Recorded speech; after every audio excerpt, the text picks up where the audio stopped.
Tu crois que tout est terminé. Elle t'a repoussé, peut-être avec douceur, peut-être avec froideur, peut-être même sans explication. Et dans ton esprit, l'histoire est claire. Si une femme te rejette, elle ne reviendra jamais. Et pourtant, les jours passent, parfois les semaines. Et soudain, sans prévenir, elle réapparaît.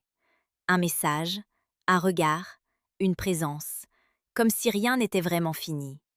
Et là, tu ne comprends plus. Tu te demandes ce qui a changé. Tu te demandes si elle joue avec toi. Tu te demandes si tu dois répondre, fuir ou espérer. Mais la vérité, c'est que ce phénomène n'a rien de mystérieux.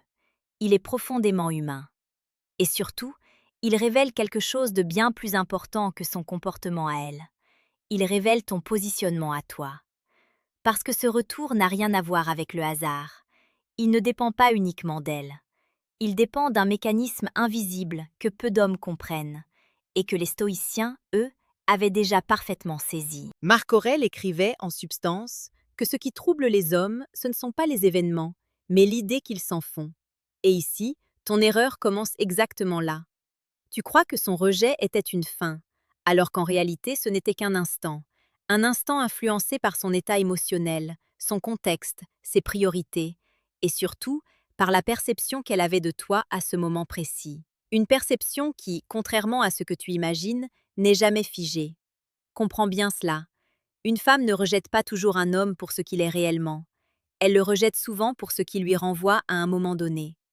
Et si ce reflet change, alors sa réaction change aussi. C'est là que la majorité des hommes échouent. Quand ils sont repoussés, ils s'accrochent. Ils cherchent à convaincre. Ils argumentent, expliquent, insistent. Ils pensent que plus ils montrent leur valeur, plus elle finira par comprendre. Mais ce comportement produit exactement l'effet inverse. Car en cherchant à forcer une décision, ils détruisent ce qui crée naturellement l'attraction, la liberté, la distance, le mystère. Épictète disait que l'homme libre est celui qui ne dépend de rien qu'il ne contrôle pas. Et pourtant, après un rejet, combien d'hommes deviennent prisonniers d'une seule chose, l'opinion d'une femme? Ils attendent une réponse, ils analysent chaque silence, ils interprètent chaque détail.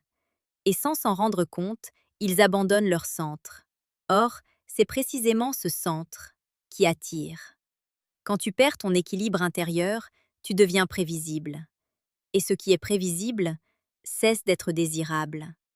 Alors qu'au contraire, lorsqu'un homme accepte le rejet avec calme, sans résistance, sans amertume, quelque chose de très puissant se produit.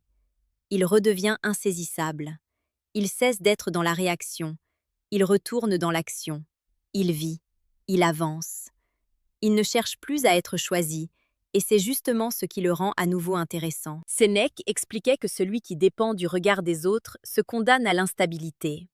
Et c'est exactement ce que tu dois éviter, parce que ce qui fait revenir une femme, ce n'est pas ce que tu dis après son départ, c'est ce que tu deviens en son absence. Imagine deux hommes. Le premier, après avoir été rejeté, envoie encore des messages. Il tente de rester présent. Il montre qu'il est toujours là, disponible, prêt. Le second disparaît. Pas par stratégie, pas par orgueil, mais parce qu'il comprend que s'accrocher à quelqu'un qui ne le choisit pas est une perte d'énergie. Lequel des deux crée de la curiosité? Lequel des deux laisse une empreinte?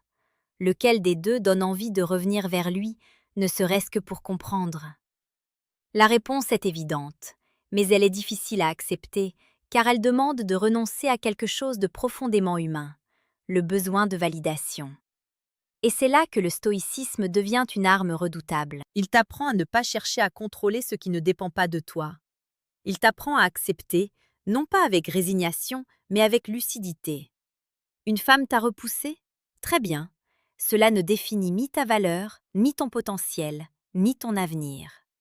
Cela signifie simplement qu'à cet instant précis, dans cette configuration précise, elle n'a pas choisi. Et ce choix peut évoluer. Pas parce que tu vas la convaincre, mais parce que la réalité change constamment, parce que ses émotions changent, parce que sa perception change, et surtout, parce que toi, tu changes. Mais attention, ce changement ne doit jamais être dirigé vers elle. C'est là que beaucoup se trompent. Ils pensent qu'ils doivent devenir meilleurs pour la récupérer. Non, tu dois devenir meilleur pour toi. Parce que c'est uniquement dans cet état que tu redeviens naturellement attirant. Un homme centré sur lui-même, sur sa progression, sur sa mission, devient difficile à ignorer. Pas parce qu'il cherche à séduire, mais parce qu'il dégage quelque chose de rare, l'indépendance émotionnelle. Et cette indépendance crée un effet presque paradoxal. Plus tu es prêt à perdre, moins tu perds. Plus tu acceptes qu'elle ne revienne pas, plus tu crées les conditions pour qu'elle revienne. Parce que tu cesses de projeter un besoin. Et le besoin, en matière d'attraction, est perçu comme une faiblesse, alors que la maîtrise est perçue comme une force. Et c'est là que la dynamique s'inverse. Elle commence à se poser des questions. Pourquoi il n'a pas insisté? Pourquoi il ne court pas après moi comme les autres? Pourquoi j'ai l'impression qu'il m'échappe? Et dans cet espace d'incompréhension naît la curiosité, puis l'intérêt, puis parfois le retour. Mais ce retour, tu dois le comprendre avec clarté. Elle ne revient pas vers l'homme que tu étais quand elle t'a repoussé. Elle revient vers celui que tu es devenu après. Et si tu n'as pas évolué, si tu es resté dans l'attente, dans le manque, dans l'espoir silencieux, alors son retour ne sera qu'une illusion temporaire, car elle retrouvera rapidement la même énergie et repartira. C'est pourquoi le véritable enjeu n'est pas son retour, c'est ta transformation. Ce que peu d'hommes réalisent, c'est que le retour d'une femme n'est jamais un miracle. Ce n'est pas une récompense tombée du ciel, ce n'est pas non plus une preuve d'amour soudaine.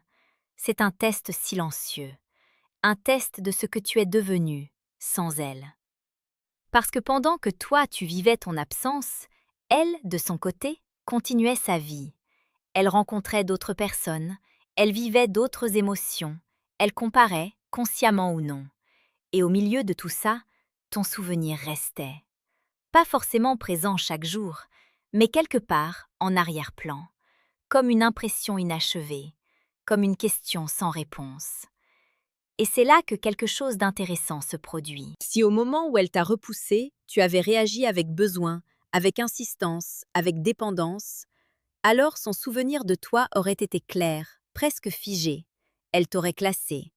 Mais si, au contraire, tu as su partir avec dignité, sans bruit, sans drame, sans chercher à retenir ce qui ne voulait pas rester, alors tu es devenu une énigme. Et l'esprit humain déteste les énigmes non résolues. Sénèque disait que l'imagination amplifie souvent ce qu'elle ne comprend pas. Et c'est exactement ce qui se passe ici. Elle commence à reconstruire ton image dans son esprit. Elle comble les vides. Elle interprète ton silence. Elle se demande si elle n'a pas mal jugé. Ce n'est pas forcément rationnel, mais l'attraction ne l'est jamais complètement. C'est un mélange de perception, d'émotion et de projection. Et dans ce mélange, l'absence joue un rôle que beaucoup sous-estiment. L'absence n'est pas un vide, c'est un espace dans lequel l'autre peut ressentir ce qu'il n'avait pas le temps de ressentir quand tu étais trop présent. Quand tu es constamment disponible, constamment en train de donner, d'écrire, de montrer ton intérêt, tu ne laisses aucune place au manque. Et sans manque, il n'y a pas de désir. Marc Aurèle rappelait que ce qui est rare prend de la valeur. Et ce principe s'applique parfaitement ici. Quand tu disparais, tu redeviens rare. Quand tu redeviens rare, tu redeviens précieux. Mais attention, encore une fois, ce n'est pas une stratégie à jouer comme un rôle. Parce que les comportements artificiels finissent toujours par se voir. Si tu fais semblant d'être détaché, elle le ressentira. Si tu joues à l'indifférence tout en étant intérieurement dépendant, cela se traduira dans tes mots, dans ton énergie, dans ton regard. Le stoïcisme ne consiste pas à simuler la maîtrise, il consiste à la construire. Et cette construction passe par une vérité simple, mais difficile à accepter. Tu ne contrôles pas le fait qu'elle revienne. Tu contrôles uniquement la manière dont tu vis son absence. Et c'est cette manière qui change tout. Un homme qui utilise ce temps pour se reconstruire, pour s'améliorer, pour approfondir sa discipline, son corps, son esprit, devient naturellement différent. Il ne cherche plus à combler un vide, il devient plein. Et un homme plein n'attire pas pour être complété. Il attire parce qu'il déborde. C'est cette énergie-là qui intrigue. C'est cette énergie-là qui fait revenir. Mais ce retour n'est jamais immédiat. Il demande du temps. Et ce temps est souvent ce qui détruit les hommes impatients. Ils veulent des résultats rapides. Ils veulent comprendre tout de suite. Ils veulent une réponse claire. Mais la réalité humaine ne fonctionne pas ainsi. Elle est lente. Elle est imprévisible. Elle est influencée par des variables invisibles. Et celui qui accepte cette lenteur prend un avantage immense. Épictète enseignait que la patience n'est pas une faiblesse, mais une forme de puissance, parce qu'elle te libère de l'urgence. Et sans urgence, tu redeviens maître de toi. Tu arrêtes de courir après les réponses. Tu arrêtes de chercher des signes partout. Tu vis. Et c'est précisément dans cet état que quelque chose bascule. Un jour, sans que tu l'attendes vraiment, elle réapparaît. Parfois avec un simple message, parfois avec une excuse banale, parfois même sans raison apparente. Et c'est là que la plupart des hommes commettent leur plus grande erreur. Ils croient que tout est gagné. Ils se disent que leur patience a payé, que leur valeur a été reconnue, que cette fois, c'est différent. Alors ils replongent. Ils redonnent trop vite. Ils ouvrent à nouveau toutes les portes. Ils redeviennent disponibles, accessibles, prévisibles. Et en quelques jours, la dynamique retombe exactement là où elle était, parce qu'ils n'ont pas compris une chose essentielle. Le retour n'est pas la finalité. C'est le début d'une nouvelle évaluation. Elle ne revient pas pour te donner quelque chose. Elle revient pour voir si quelque chose a changé. Et si elle retrouve le même homme, avec les mêmes réactions, les mêmes besoins, les mêmes attentes, alors elle repartira, souvent encore plus vite.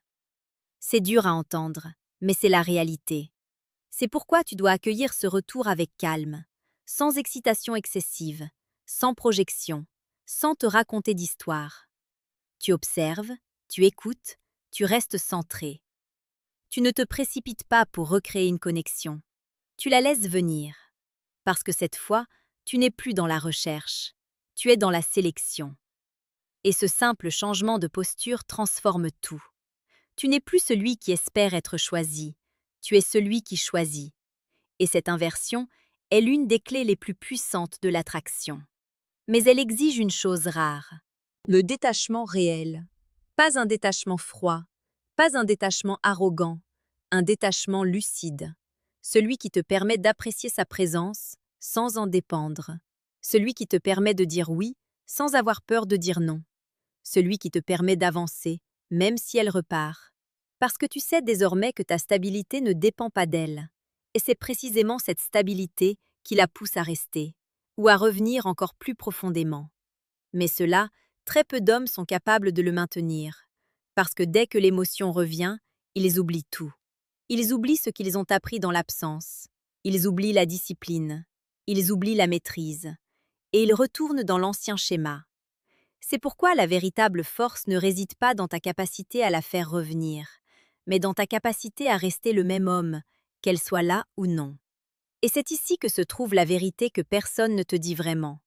Une femme qui revient ne prouve rien. Elle ne prouve pas qu'elle t'aime. Elle ne prouve pas qu'elle a changé. Elle ne prouve même pas qu'elle restera. Elle prouve une seule chose, que ta présence a laissé une trace. Mais une trace ne suffit pas pour construire quelque chose de solide. Parce que ce qui compte désormais, ce n'est pas pourquoi elle est revenue, c'est pourquoi tu l'acceptes à nouveau dans ta vie. Et cette question, la plupart des hommes ne se la posent jamais. Ils sont tellement focalisés sur le fait de récupérer, de revivre quelque chose, de ne pas perdre cette seconde chance, qu'ils oublient d'évaluer. Ils oublient de se demander si cette femme correspond réellement à leur vision, à leurs standards, à leur paix intérieure. Ils oublient que le vrai pouvoir, ce n'est pas d'être désiré, c'est de choisir ce que tu autorises dans ton existence. Marc Aurèle rappelait que la qualité de ta vie dépend de la qualité de ce que tu acceptes. Et cette idée est fondamentale. Parce que si une femme t'a repoussé une première fois, il y avait une raison. Peut-être un manque de connexion, peut-être un mauvais timing, peut-être une incompatibilité plus profonde. Et si tu ignores cela, si tu fais comme si rien ne s'était passé, alors tu te condamnes à revivre exactement la même histoire, mais sous une forme légèrement différente. Le stoïcisme t'enseigne à regarder la réalité telle qu'elle est, pas telle que tu voudrais qu'elle soit, pas telle que ton désir la transforme, mais telle qu'elle se présente, dans sa vérité la plus simple. Elle est revenue, Très bien. Maintenant, observe. Est-ce qu'elle agit différemment? Est-ce que ses intentions sont claires? Est-ce que son comportement est aligné avec ses paroles? Ou est-ce que tu ressens au fond de toi les mêmes incohérences qu'avant? Parce que ton intuition, elle, ne ment presque jamais, mais elle est souvent étouffée par le désir. Sénèque disait que celui qui se laisse guider par ses impulsions devient esclave de ce qu'il désire. Et c'est exactement le piège ici. Si tu accueilles son retour comme une victoire, tu perds ton discernement. Si tu l'accueilles comme une opportunité, tu gardes ta lucidité. Et cette nuance change tout. Parce que désormais, tu ne dois plus chercher à lui plaire, tu dois chercher à comprendre. Comprendre qui elle est vraiment, comprendre ce qu'elle apporte, comprendre si sa présence élève ta vie ou la complique. Et pour cela, tu dois ralentir. Ne te précipite pas. Ne recrée pas immédiatement une proximité intense. Laisse le temps révéler ce que les mots ne disent pas. Parce que dans le calme, les vérités apparaissent. Épictète insistait sur l'importance de ne pas se laisser emporter par la première impression. Et ici, cette première impression peut être dangereuse. Elle peut te donner l'illusion que tout est différent, alors qu'en réalité, rien n'a encore été prouvé. C'est pourquoi ta posture doit rester la même, calme, ancrée, observatrice. Tu n'as rien à forcer, rien à prouver, rien à accélérer. Tu avances à ton rythme. Et si elle veut vraiment être là, elle s'adaptera à ce rythme. C'est dans cette dynamique que tu construis quelque chose de réel. Pas dans l'urgence, pas dans la peur de perdre, mais dans la maîtrise. Et c'est ici, presque à la fin de ce chemin, que tu comprends quelque chose de profondément libérateur. Tu n'as jamais eu besoin qu'elle revienne. Tu avais seulement besoin de redevenir toi-même. Petite parenthèse, les amis, j'ai créé un manuel complet sur la séduction stoïque. Il t'apprend comment parler avec maîtrise pour créer une vraie attraction. Le lien est en première ligne de la description. On continue. Parce que l'homme que tu es devenu pendant son absence est ta véritable victoire. Pas son message, pas son retour, pas son intérêt, mais cette stabilité intérieure que tu as construite. Cette capacité à ne plus dépendre, à ne plus t'effondrer, à ne plus courir après ce qui te fuit. Et cette version de toi attire naturellement. Pas seulement elle, mais d'autres opportunités, d'autres connexions, d'autres femmes, parfois bien plus alignées avec qui tu es réellement. Et c'est là que le jeu change définitivement. Parce que tu ne regardes plus une femme comme une finalité, tu la regardes comme une possibilité. Et une possibilité se choisit ou se refuse, sans peur, sans manque, sans regret.